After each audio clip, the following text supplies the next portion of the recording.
plumes collégiens et formons des citoyens qui n'ont plus peur de rien, des citoyens qui regardent réellement. On dit que seuls les aveugles voient vraiment le monde, car à défaut de leurs yeux, ils regardent avec leur cœur. Mais comment fait-on pour voir si à la place du cœur, on a comme du bitume, sur une autoroute sur laquelle tout le monde passe, sans se soucier des dégâts?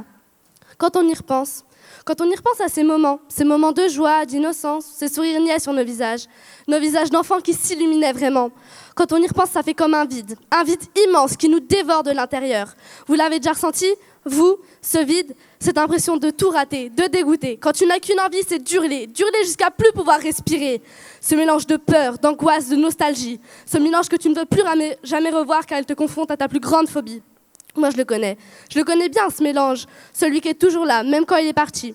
Il ne veille pas sur toi comme une bonne fée. Il attend juste le moment idéal pour surgir du passé, ton passé qui te hante. Alors une fois qu'il est là, si pleurer ne sert à rien, si pleurer ne répare rien, pourquoi pleure-t-on? Au final, on a deux choix. Suivre cette voie qui te dit d'être parfaite, d'afficher un beau sourire quitte à mentir, ou être toi. Être toi quitte à être rejeté par les personnes, même en quelles tu avais vraiment confiance. Alors, dans ce monde, est-ce qu'on va te juger pour ce que tu es vraiment ou pour les critères? Honnêtement, ça reste le deuxième choix. Parce que regarde-les, regarde-moi. Regarde leur faux sourire, mon faux sourire. À ton avis, qu'est-ce que ça peut changer? Si tu veux être parfait, afficher ce beau sourire, vraiment, quitte à mentir, c'est ton avis.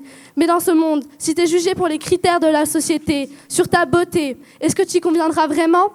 On en oublie la vraie beauté. Pas celle où tu es bien habillé, bien maquillé. Non, moi je vous parle de la vraie beauté. Celle de la façon dont tu as pardonné après qu'on t'ait jugé. La façon dont tu t'es relevé après qu'on t'ait tapé, passé. Oui, moi je vous parle de cette beauté-là. Alors honnêtement, peut-être qu'en 500 ans, la société elle n'a pas vraiment changé. Mais ça, c'est pas grave, parce que derrière chaque personne se cache une part d'ombre qui peut être visible, invisible, classique ou incompréhensible. Elle soit au présent, au futur ou au passé. Elle sera quand même là. Alors honnêtement, est-ce que c'est moi qui ne conviens pas à la société? Ou est-ce qu'en vraiment, en 500 ans, elle ne s'est pas vraiment améliorée?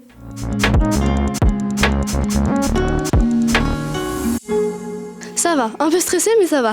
Non mais c'est après une petite station, voilà. Ça va, j'ai pas genre bégayé mais il y a un moment j'ai inversé mais ça s'est pas vu donc je pense que ça va.